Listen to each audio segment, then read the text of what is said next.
Bismillahirrahmanirrahim.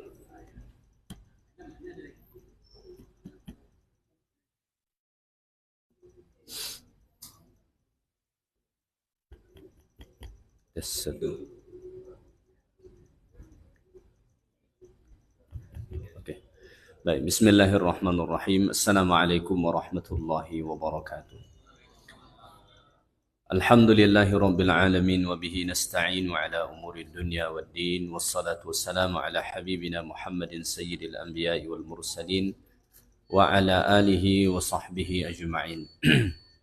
Subhanaka la ilma lana illa ma 'allamtana innaka antal alimul hakim. Hasbunallah wa ni'mal wakil, ni'mal maula wa ni'mal nasir. Wala haula wala quwwata illa billahil aliyyil azim.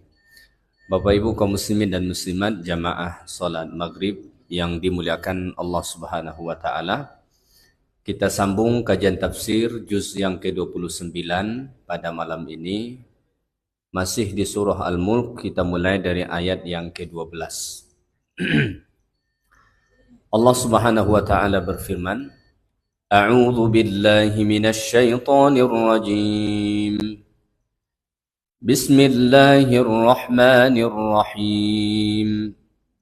Innal ladzina yakhshawna rabbahum bil ghaib lahum maghfiratun wa ajrun kabir.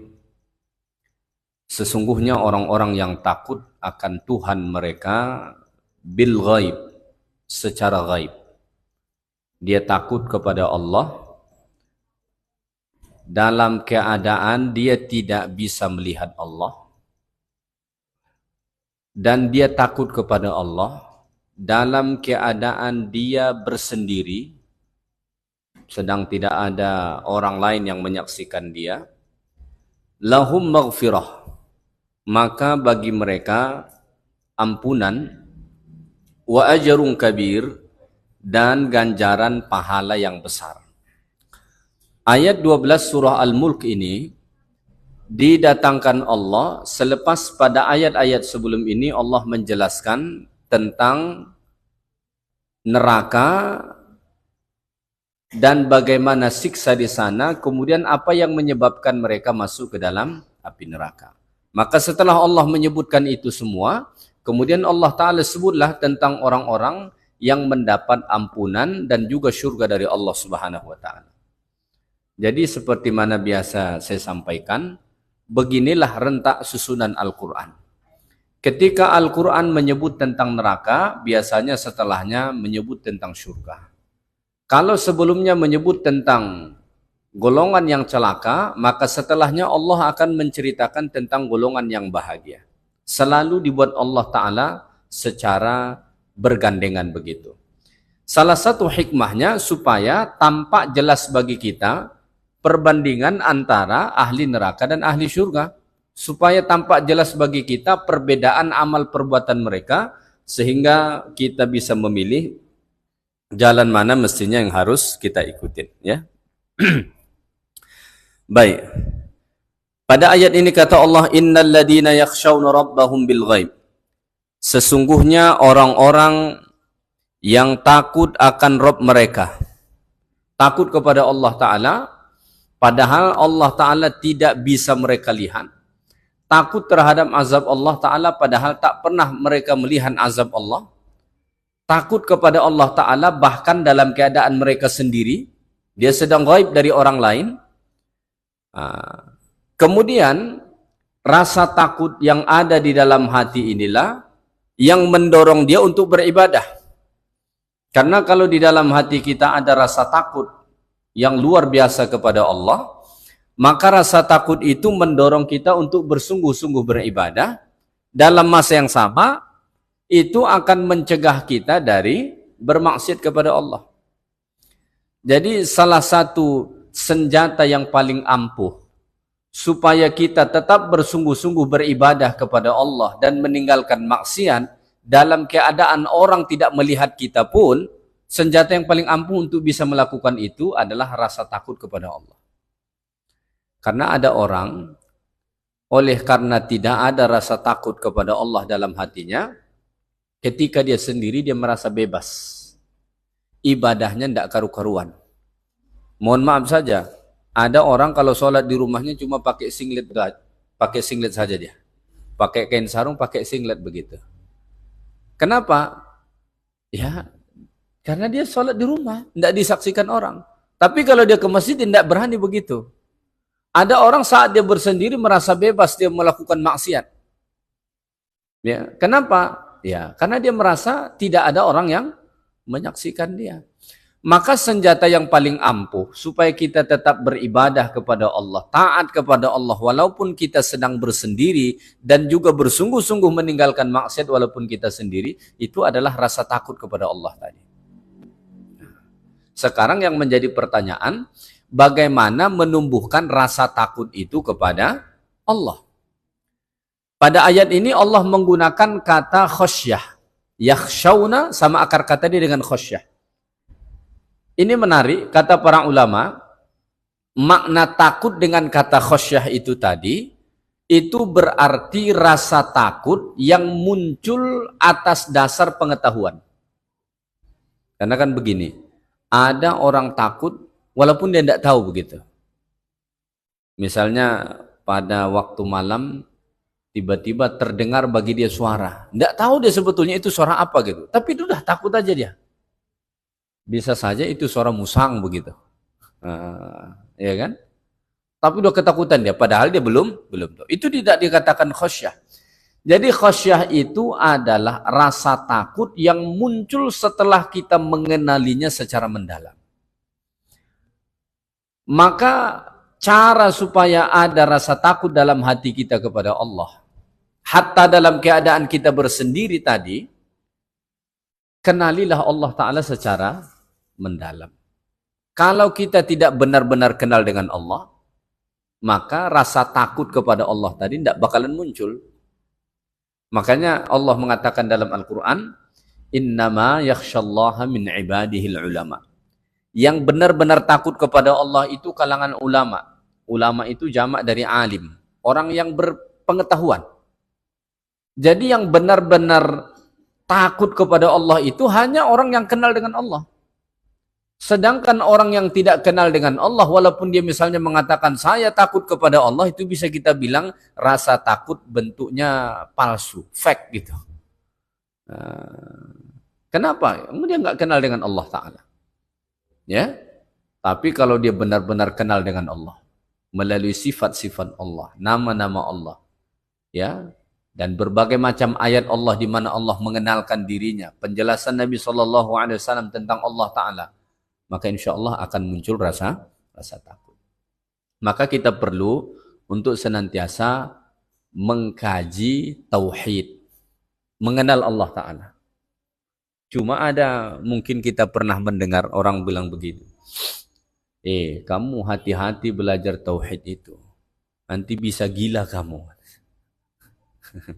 Ya, ada ungkapan yang mungkin pernah kita dengar begitu. Ya, mungkin sebagian pernah mendengar, ada sebagian tidak pernah mendengar. Ada orang bilang begitu, hati-hati kamu belajar tauhid itu, bisa gila kamu nanti. Ini pernyataan yang sangat keliru. Bagaimana ceritanya kita belajar tauhid jadi gila? Ya kan? Selama tauhid yang kita pelajarin itu benar, yang tidak membuat kepala kita puyeng. Orang jadi gila itu kan gara-gara puyeng kepalanya.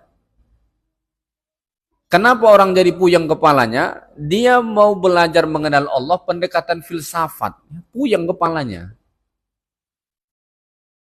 Allah tidak di atas, Allah tidak di bawah, Allah tidak di kanan, Allah tidak di kiri, Allah tidak di depan, Allah tidak di belakang. Pulang dari situ mikir dia. Jadi di mana gitu? Logika dia kan masih pakai arah begitu. Kalau tidak di atas, di bawah. Tidak di kanan, di kiri. Tidak di depan, di belakang begitu. Pulang dari situ puyeng dia. Waduh. Sebetulnya hal-hal yang seperti ini tidak perlu sampai ke situ. Ya. Allah itu ada, yakini bahwa Allah itu ada, sudah. Ya kan? Nah, Ada ayat-ayat misalnya yang menjelaskan tentang di mana Allah Ta'ala. Serahkan maknanya kepada Allah. Jadi belajar akidah itu nggak usah terlalu ribet, begitulah.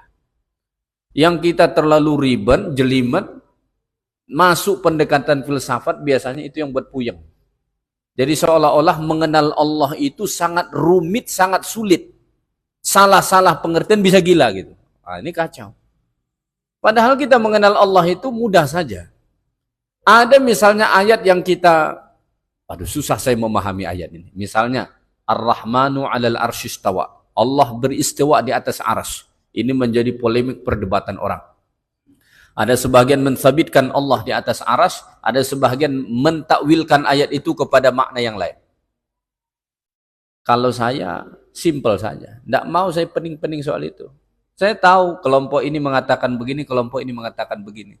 Tapi ada pendekatan yang sangat sederhana. Apa itu? Tafwid. Serahkan kepada Allah. Ya Allah, saya beriman dengan ayatmu Ar-Rahmanu 'alal arsy istawa ini, tapi hakikat maknanya seperti apa, apakah bagaimana, itu saya serahkan kepadamu ya Allah. Simple.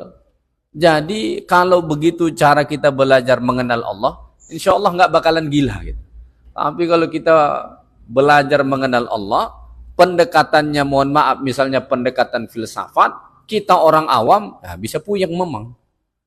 Pulang dari situ bukan makin kenal dengan Allah, malah makin stres begitu. Kenapa? Nalarnya nggak nerima gitu. Susah dia. Nah, ya. Jadi kata khosyah di sini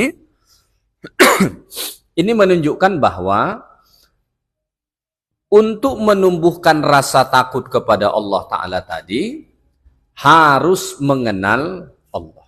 Jalannya itu. Maka sebetulnya sederhana. Salah satu pendekatan kita untuk mengenal Allah apa? Ada Asma'ul Husna. Asma'ul Husna yang 99 itu nama sekaligus sifat Allah. Ya, itu nama sekaligus sifat Allah. Maka Asma'ul Husna itu jangan sekedar kita hafal, kita nyanyiin, tapi pelajari maknanya. Buat misalnya kuliah khusus membahas Asma'ul Husna. Malam ini pembahasannya apa? Al-Malik. Besok Al-Quddus, As-Salam, Al-Mu'min, Al-Muhaimin, Al-Aziz, Al-Jabbar, Al-Mutakabbir, Al-Khaliq, Al-Bari, Al-Musawwir, Al-Ghaffar, Al-Qahar, Al-Wahhab, Al-Razzaq. Pahami secara mendalam itu, insya Allah tumbuh rasa takut kita kepada Allah.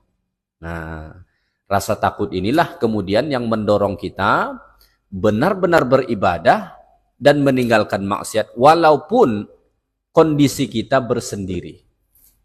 Tak ada orang, tapi kita tetap dalam ketaatan kepada Allah. Itu cuma rasa takut kepada Allah. Orang yang tak ada rasa takut dalam dirinya kepada Allah, saat dia bersendiri, biasanya cenderung dia merasa bebas. Ya, cenderung dia merasa bebas, sehingga dia melakukan apa yang mesti dilakukan dan dia tidak melakukan apa yang mesti dia lakukan. Itu sering terjadi.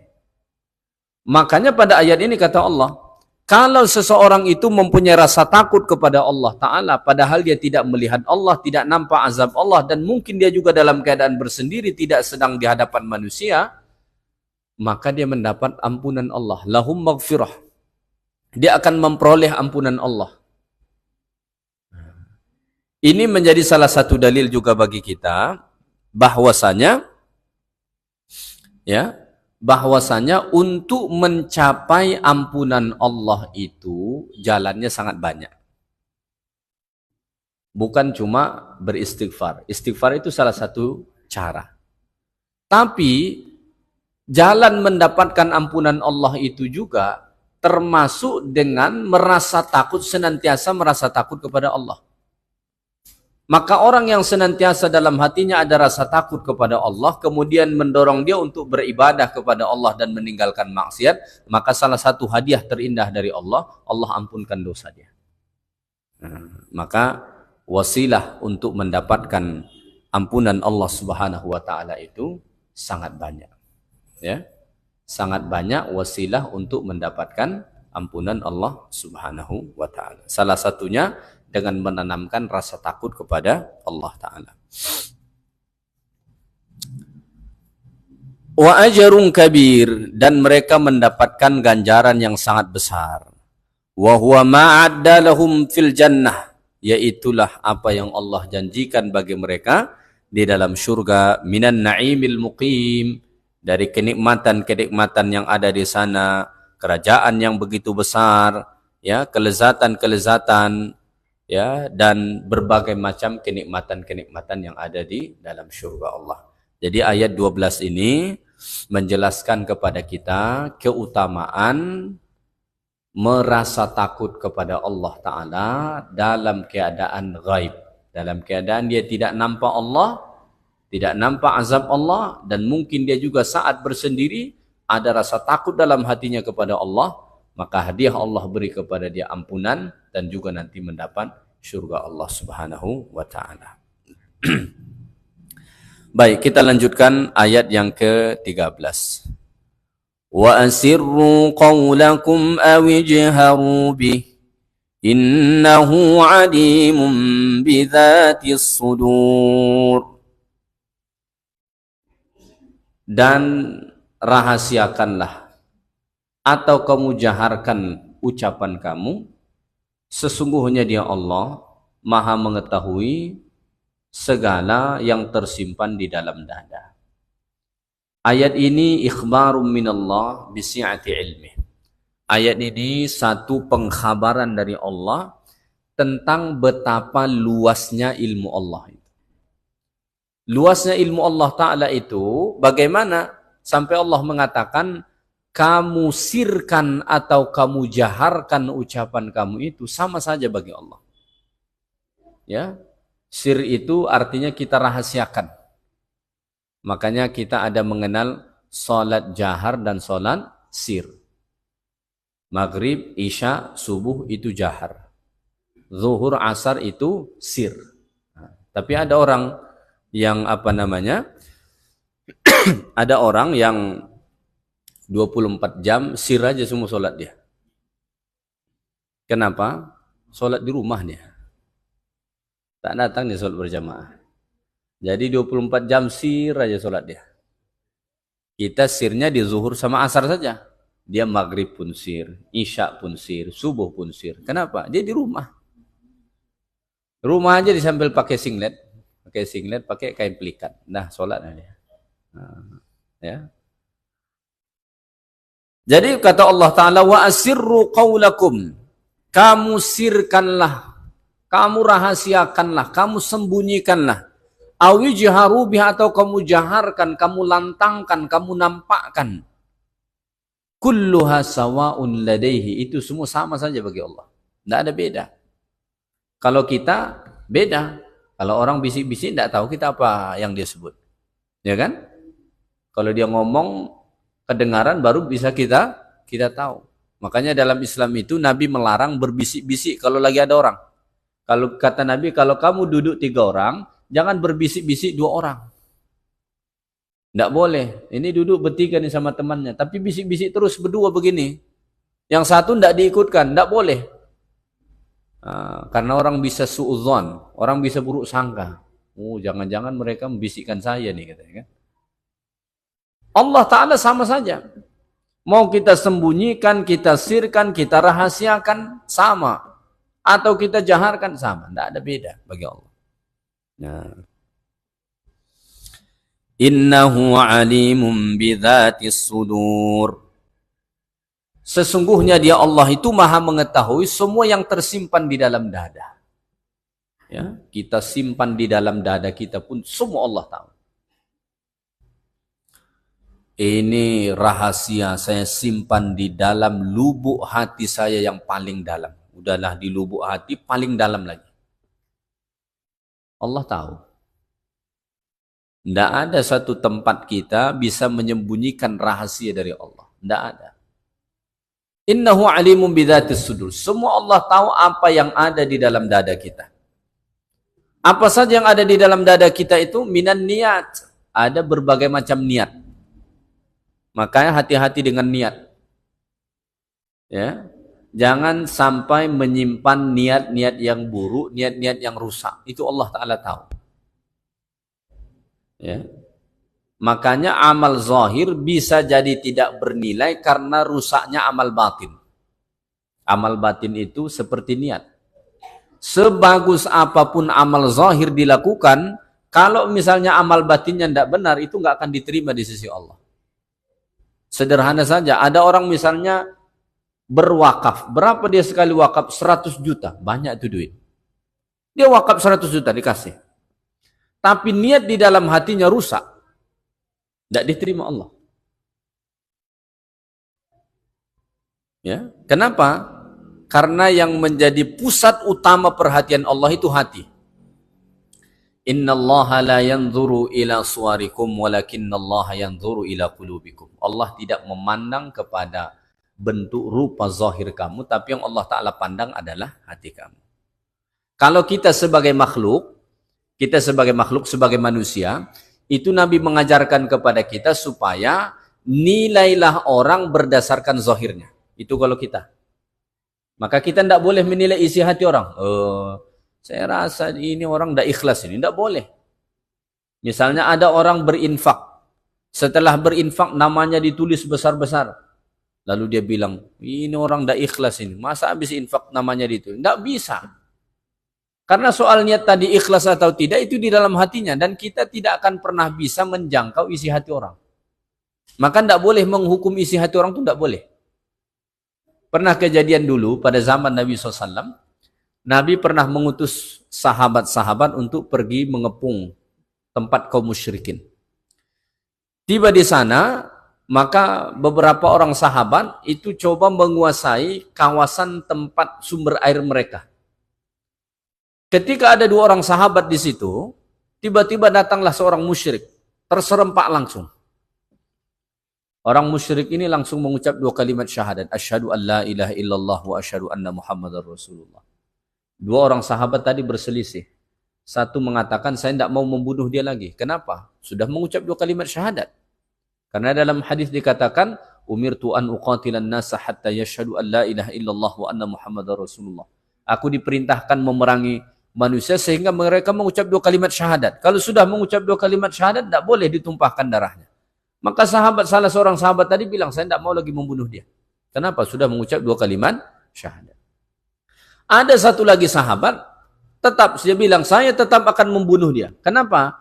Dia mengucap 2 kalimat syahadat itu hanya karena ingin melindungi dirinya. Bukan tulus dia mau masuk Islam. Ya, tidak tulus dia masuk Islam tuh. Cuma pura-pura supaya dia tidak dibunuh. Supaya untuk diri dia terlindungi.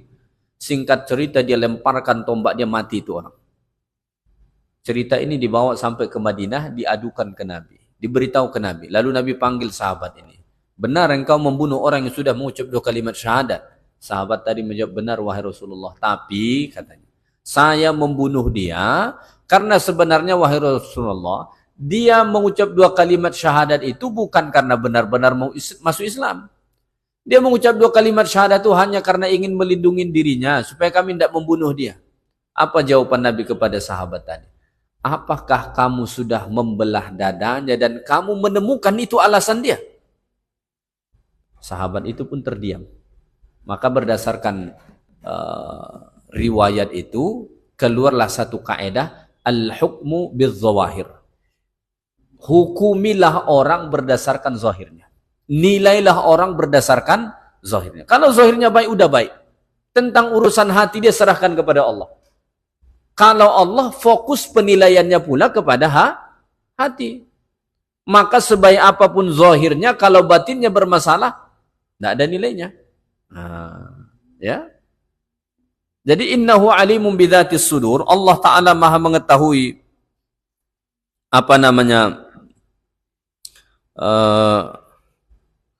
isi hati ataupun isi dada manusia. Antara yang tersimpan di dalam dada manusia itu adalah an-niat. Berbagai macam niat. Maka niat itu harus diikhlaskan, harus diluruskan. Wal iradat, termasuk berbagai macam kehendak, keinginan yang ada di dalam hati kita. Semua diketahui Allah. Ya. Fakaifa bil aqwal wal af'al allati tusma' wa tara. Ya. Kalau niat-niat kita saja diketahui Allah, keinginan-keinginan yang ada di dalam hati kita saja diketahui Allah, lalu bagaimana dengan ucapan dan perbuatan kita yang bisa didengar dan bisa dilihat? Maka sudah pasti. Dalam Al-Quran malah kata Allah Ta'ala, innahu ya'lamu sirra wa akhfa. Sesungguhnya Allah maha mengetahui segala rahasia, bahkan yang lebih tersembunyi dari rahasia lagi. Andai kata ada yang lebih tersembunyi dari rahasia, itu pun Allah Ta'ala tahu. Ada yang lebih tersembunyi dari rahasia? Ya, rasanya ada. Kita kan mengenal istilah rahasia umum. Bahasanya tetap rahasia, tapi umum orang sudah tahu. Gitu. Nah, itu kan rahasia juga. Andai kata ada yang lebih tersembunyi dari rahasia pun, itu diketahui oleh Allah Subhanahu wa Ta'ala. Tidak ada yang tidak diketahui Allah. Maka ini menjadi salah satu ayat yang penting untuk senantiasa kita ingat dan kita renung, supaya kita benar-benar merasa setiap saat diketahui Allah. Kalau kesadaran ini ada di dalam dada kita bahwa setiap saat kita diperhatikan, diketahui Allah, maka insya Allah ini akan berefek ke amal kita. Analogi sederhananya kan begini. Seandainya ada seorang karyawan, dan dia sadar, karyawan ini sadar, bahwa setiap saat bos dia tahu tentang dia. Kira-kira benar enggak tuh kerja karyawan? Pasti benar. Kenapa? Setiap saat bos dia tahu, dan dia sadar bahwa setiap saat bos dia mengetahui dia. Dia nggak akan berani buka YouTube sambil bekerja. Dia nggak akan berani buka media sosial sambil bekerja. Kenapa ada orang kemudian sambil bekerja masuk kantor tapi yang dibuka YouTube, yang dibuka sosial media? Kenapa? Ya, karena dia merasa bos dia tidak tahu apa yang diperbuat. Dia cuma di screen begini. Nah, coba kalau dia sadar bahwa bos dia misalnya memantau dia, mengetahui dia, pasti dia tidak akan melakukan hal itu. Demikian jugalah dengan kita. Kalau setiap saat kita menyadari bahwa Allah mengetahui kita, bahkan apa yang tersembunyi di dalam dada kita, maka insya Allah kita akan senantiasa berbuat baik. Bukan cuma pada zahirnya, tapi juga pada batinnya. Ya. Baik, kita lanjutkan ayat 14. Ala ya'lamu man khalaqa wa huwal latiful khabir. Ala ya'lamu man khalaqa wa huwal latiful khabir. Ayat ini menjelaskan apa alasan utama Allah mengetahui segala sesuatu tentang kita. Pada ayat sebelum ini kan tadi Allah menyatakan bahwa Allah mengetahui segala sesuatu tentang kita, hatta yang hatta sesuatu yang tersembunyi, yang kita rahasiakan, itu diketahui Allah Ta'ala. Apa dalilnya bahwa bahwa Allah Ta'ala mengetahui, bisa mengetahui itu semua? Dalilnya secara akal, ya, di sini ada dua pendekatan. Pertama, dalil secara akliyah. Dalil secara akliyahnya apa? Allah mengetahui semua tentang kita, hatta yang kita rahasiakan, kita sembunyikan, karena Allah Ta'ala yang mencipta kita. Ya, karena Allah Ta'ala yang mencipta kita.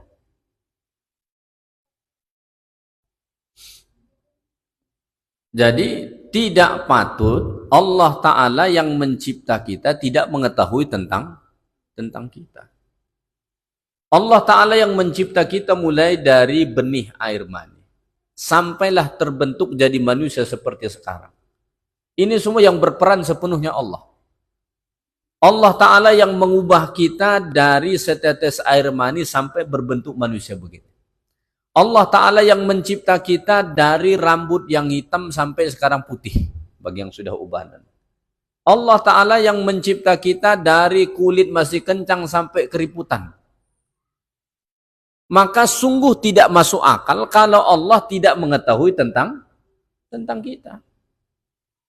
Maka kalau orang bertanya, kok bisa Allah tahu semua tentang kita padahal manusia ini begitu banyak, makhluk ini begitu banyak? Alasannya cukup sederhana. Ya karena Allah yang mencipta kita. Maka tidak sulit bagi Allah mengetahui tentang setiap dari kita. Namanya juga ciptaan Dia. Ya, sepenuhnya Allah Ta'ala yang buat. Tidak ada satu bagian pada tubuh kita ini pun ciptaan selain dari Allah. Ya, saya sering membuat analogi begini. Kalau ada orang bengkel, katakanlah misalnya bengkel motor begitu. Udah berpuluh tahun dia bengkel motor. Kita bawa motor kita ke situ rusak, kita hidupin aja dekat dia, tahu dia masalahnya apa. Kenapa? Saking seringnya dia bongkar pasang motor. Hafal dia. Dari suara motor itu dia tahu dia masalah. Oh, ini masalahnya di sini nih. Ini masalahnya di sini. Kenapa? Tiap hari udah bertahun-tahun kerja dia bongkar pasang motor. Tahu dia. Padahal motor itu bukan dia yang ciptain. Dia cuma biasa bongkar pasang aja. Ada yang rusak bagian ini diperbaiki, rusak bagian ini diperbaiki. Karena sudah terbiasa, hafal dia. Tahu dia langsung. Lalu bagaimana dengan Allah yang mencipta kita sepenuhnya? Sampai detik ini yang membuat kita hidup adalah Allah. Ya, yang membuat jantung kita berdetak sampai saat ini Allah. Yang membuat darah kita mengalir terus Allah. Yang memfungsikan seluruh organ tubuh kita sampai saat ini adalah Allah. Maka sangat tidak masuk akal kalau kemudian Allah tidak tahu tentang kita. Nah, ya. Karena Dia yang mencipta kita, ya. Baik. Selain itu, wa huwal latiful khabir. Selain karena memang Allah yang mencipta kita, kemudian Allah itu punya sifat al-latiful khabir. Maha halus sehingga pengetahuan Allah itu bisa menjangkau sehalus apapun. Al-khabir dan maha mendalam pengetahuannya. Sehingga bukan cuma mengetahui, tapi mengetahui secara mendalam sampai detil. Maka dengan dalil akal dan sifat Allah Ta'ala ini, maka semua tentang kita diketahui oleh Allah Ta'ala. Semua apa yang ada di dalam dada kita diketahui oleh Allah Ta'ala. Ya. Dan sampai nanti masanya, Allah Ta'ala akan membongkar semua apa yang ada di dalam dada kita.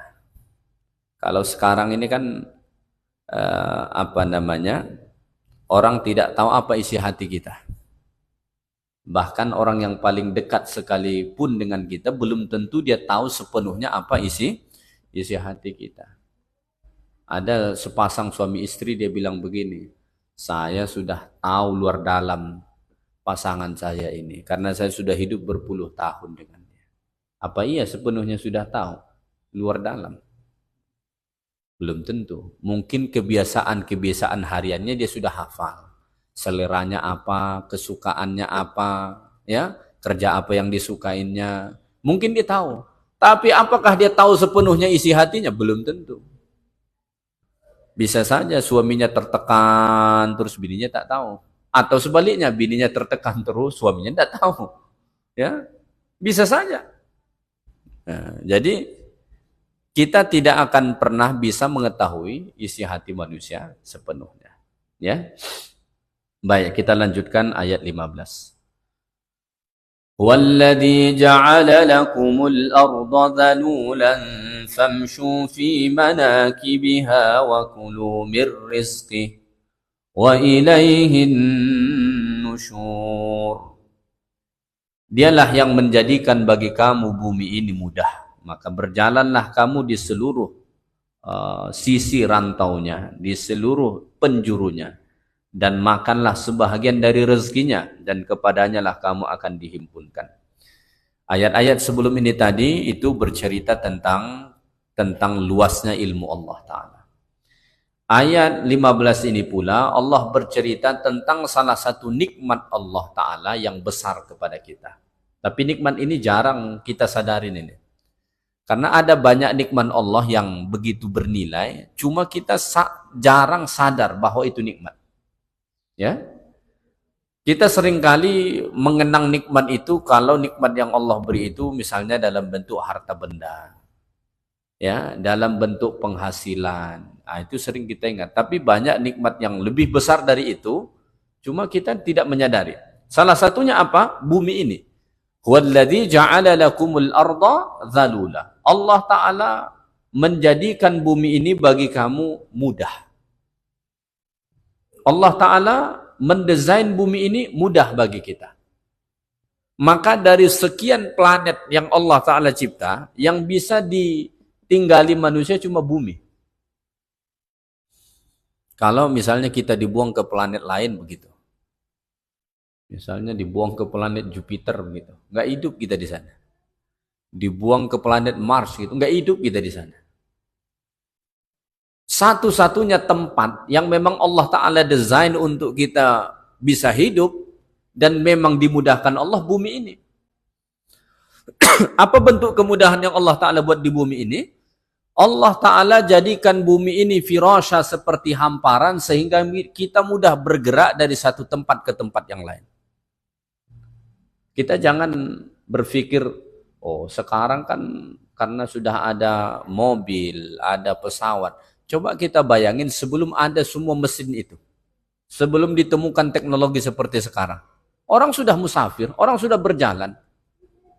Dari satu destinasi ke destinasi yang lain. Perjalanan yang begitu jauh. Kenapa? Karena memang dimudahkan Allah. Bahkan kendaraannya diciptakan Allah. Ya? Kendaraannya diciptakan Allah Ta'ala. Itu kuda diciptakan Allah untuk jadi kendaraan. Ya? Wal khayla wal bighala wal hamira litarkabuha, kata Allah. Allah ciptakan kuda termasuk juga himar, keledai. Itu supaya kamu tunggangi. Maka mudah bergerak. Apalagi kemudahan yang Allah Ta'ala buat di atas muka bumi ini. Bumi ini dimudahkan Allah sehingga mudah tumbuh berbagai macam tanaman. Maka bisa kita hidup. Coba bayangin kalau misalnya padi tidak tumbuh di bumi ini. Makan apa kita sekarang? Gandum tak tumbuh di bumi ini. Makan apa kita sekarang? Ya kan? Jadi itu nikmat yang jarang disadari oleh kita manusia. Maka dalam Quran itu kata Allah Ta'ala begini, falyanzuril insanu ila ta'amih. Kalau kita hendak makan, kalau bisa merenung sebentar. Jangan langsung makan dulu. Merenung sebentar dulu. Apa yang kita renungkan tentang makanan ini? Dari mana sih makanan ini datang? Katakanlah kita mau makan nasi. Merenung sebentar dulu. Dari mana ini makanan datang? Ya, mungkin kita akan berpikir, oh ini kan saya beli di pasar, saya beli di kedai. Orang kedai beli dari mana? Dia beli dari petani. Petani dari mana? Dari sawah dia. Lalu, kata Allah Ta'ala di dalam Al-Quran, apakah mereka yang menumbuhkan tanaman itu atau kami? Jawabannya adalah Allah. Petani mana bisa menumbuhkan? Dia cuma bisa nanam, tapi tidak pasti tumbuh. Yang menumbuhkan itu Allah. Ya. Maka saat kita makan, falyanzuril insanu ila ta'amih anna sababna al-ma'a sabba thumma shaqaqna al-arda shaqqa fa'ambatna fiha habba wa 'inaban wa qadba wa zaytuna wa nakhla wa hada'iqa gulba wa fakihatan wa abba mata'an lakum wa li'an'amikum. Kata Allah, makanan yang ada pada kita itu prosesnya tercipta dibuat Allah. Allah turunkan hujan dari langit. Setelah turun hujan dari langit, maka tumbuhlah berbagai macam tanaman. Berbagai macam tanaman ini menumbuhkan biji-bijian, buah-buahan, ya, macam-macam lagi. Kemudian kata Allah, mata'an lakum wa li'an'amikum. Itu untuk kesenangan bagi kamu dan juga hewan ternak kamu. Supaya kamu bisa menikmati itu. Kamu bisa makan dari situ, hewan ternak kamu juga bisa makan dari situ. Ya, maka ketika kita makan itu pun hendaknya kita bisa merasakan kebesaran Allah. Nah, tapi sekarang nih orang kadang sering lupa. Bismillah aja kadang-kadang lupa. Yang dia ingat foto dulu. Sebelum makan foto dulu. Foto. Bismillah pun jadi lupa. Ya. Walladzi ja'ala lakumul arda dzalula. Allah Ta'ala menjadikan bagi kamu ini mudah. Menjadikan bumi ini bagi kamu mudah. Maka ini nikmat yang luar biasa Allah beri kepada kita. Famshu fi manakibiha, maka berjalanlah kamu di seluruh penjurunya. Silahkan berjalan di seluruh penjuru bumi ini. Untuk apa? Mencari rezeki. Ya, berjalan. Tidak ada di negeri kita pergi ke negeri lain. Tak ada di kampung kita pergi ke kampung lain. Ini dalil boleh merantau. Ya. Cari, bumi Allah ini luas. Ya, bumi Allah ini luas. Silahkan cari di mana yang bisa kita dapatkan. Ya. Famshu fi manakibiha wa kulu mir rizqih, dan makanlah sebahagian dari rezekinya, rezeki Allah itu. Setelah kita berjalan di atas muka bumi ini mencari rezeki, maka makanlah sebahagiannya. Ya. Di sini Allah menggunakan huruf mir rizqih. Makanlah sebahagian dari rezeki Allah. Artinya jangan makan semua. Allah beri kita rezeki bukan untuk kita makan semua. Ada sebagian orang berpikir kalau dia dapat rezeki untuk dimakan semua. Ya, rezeki yang Allah titipkan ke kita itu sebahagiannya untuk kita makan, sebahagiannya untuk memenuhi keperluan kita, tapi sebahagiannya untuk modal ibadah kita. Karena salah satu ibadah, sumber ibadah kita itu adalah rezeki yang Allah titipkan. Maka ada banyak ibadah yang hanya bisa kita lakukan kalau rezeki kita ada, kalau harta kita ada. Misalnya mau berwakaf, kalau tidak ada harta gimana? Tidak mungkin. Mau berinfak, tidak ada harta gimana? Mau haji, tak ada harta gimana? Sekarang ada harta pun mau pergi haji susah juga. Ya kan? Karena haji itu ibadah harta dan badan. Hartanya harus ada, badannya juga harus prima. Maka kalau sudah sakit-sakitan, tidak diizinkan lagi untuk pergi haji karena dinilai sudah tidak mampu. Maka makanlah sebahagian rezeki itu, sebahagiannya gunakan untuk ibadah, ketaatan pada Allah. Ya. Dulu sahabat-sahabat yang miskin itu sampai cemburu melihat sahabat-sahabat yang kaya. Kecemburuan mereka bukan soal hartanya, tapi soal ibadah dari harta itu. Karena sahabat-sahabat yang berharta dulu mereka wakaf, infak, sedekah, macam-macam. Menolong perjuangan Islam begitu. Sedangkan sahabat-sahabat yang miskin tidak bisa melakukan itu. Maka mereka datang ke Nabi. Ya Rasulullah, sahabat-sahabat yang kaya itu mendahului kami soal pahala. Pahala mereka lebih banyak dari kami. Mereka sholat seperti kami sholat, mereka puasa seperti kami puasa. Cuma mereka bisa beribadah dengan harta mereka. Kami tidak bisa, wahai Rasulullah. Karena tak ada harta. Maka Nabi berilah alternatif. Apa alternatifnya? Tasbih itu kata Nabi sedekah, tahmid sedekah, tahlil sedekah, takbir sedekah, amar ma'ruf nahi munkar sedekah. Ya. Itu sedekah untuk orang yang tak ada harta lah. Jangan sampai kita ada harta datang kota infak coba baca subhanallah. Bawa putar-putar kota infak tuh sampai ke belakang cuma dibacain subhanallah. Kan di hadis disebut ini sedekah juga. Kota infak itu tidak butuh dia sama subhanallah kita. Kasih duit itu. Ya. Lalu berselang beberapa hari datang lagi sahabat-sahabat yang miskin ini menemui Nabi. Mereka bilang, ya Rasulullah, amalan yang kau ajarkan kemarin itu sudah diamalkan juga oleh sahabat-sahabat yang berharta itu. Sudah tahu mereka. Dan mereka sudah amalkan. Maka kata Nabi SAW, itulah kelebihan orang yang berharta ketimbang yang tidak berharta. Jadi orang yang berharta itu ada ibadah yang bisa dia lakukan, yang tak bisa dilakukan oleh orang yang tak berharta. Hanya bisa dia lakukan. Makanya ketika Allah menitipkan harta kepada kita, sesungguhnya Allah itu sedang membuka peluang bagi kita untuk beribadah. maka makin banyak Allah Ta'ala membuka pintu rezeki bagi kita. Sesungguhnya Allah Ta'ala sedang membuka peluang yang semakin lebar untuk kita ibadah dengan rezeki tersebut. Nah, maka jangan sampai karena mentang-mentang rezekinya nambah, gaya hidupnya juga makin tinggi begitu. Nah, mestinya gaya hidup kita tetap biasa saja, tapi infak kita, sedekah kita, amal kita dari harta itu yang harus kita tingkatkan. Jadi salah satu ibadah yang paling pasti yang bisa kita peroleh pahalanya setelah mati itu cuma ibadah dari harta kita. Nabi kan sebut ada 3 amalan yang pahalanya mengalir terus setelah kita meninggal. Satu adalah sedekah jariyah. Itu berarti harta. Yang kedua anak yang saleh. 3 ilmu yang bermanfaat. Dari yang 3 ini cuma satu yang benar-benar bisa kita pastikan sebelum kita mati. Apa itu? Sedekah atau wakaf dari harta kita. Anak yang soleh tidak pasti. Ada anak-anak yang sudah kita didik, udah bagus nih kita didik, sekolahin ke pesantren, pokoknya didik bagus-bagus. Belum tentu dia soleh setelah kita meninggal. Kita berharap dia soleh, tapi ada kemungkinan dia tidak soleh. Karena mungkin karena pengaruh pergaulan, lingkungan dia dan lain sebagainya, akhirnya dia tidak soleh. Nah, ilmu yang diajarkan, yang bermanfaat. Juga ada sebagian ilmu sudah diajarkan, disampaikan, tapi tak diamalkan orang. Maka satu saja yang paling pasti apa itu? Wakaf. Maka kalau kita membaca bab tentang wakaf, dulu para sahabat itu, hampir setiap dari para sahabat itu punya wakaf. Ya?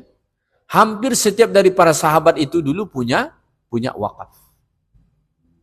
Kenapa? Ya kalau kita pikir memang cuma itu yang paling pasti. Kita buat sewaktu kita hidup. Kita berharap dari harta pusaka kita nanti anak kita bersedekah untuk kita. Belum tentu. Bisa saja kita tinggalkan pun harta yang banyak kepada dia. Dia cuma menikmati hasilnya. Tak pernah dia ingat dengan kita. Tak pernah dia sedekah untuk kita. Nah, maka sewaktu hidup buat wakaf. Tak sanggup banyak sedikit. Wakaf itu kan tak semestinya banyak. Kalau kita sanggup banyak silahkan buat banyak. Tak sanggup banyak buatlah sedikit. Nah, saya cuma sanggup wakaf 1 juta, ya 1 juta lah. Nah, kalau 1 juta, insya Allah kita semua pada sanggup. Ya kan?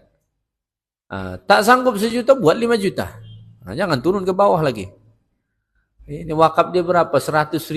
Pengen surga, modal 100.000. La ilaha illallah. Surga itu kan tempat yang mahal. Manalah bisa kita beli cuma 100.000. Ya, kita kalau cuma modal 100.000, mau masuk hotel bintang 3 pun tidak dapat. Ya kan? Hotel bintang 3 pun sekarang minimal 400.000, 500.000 begitu kan?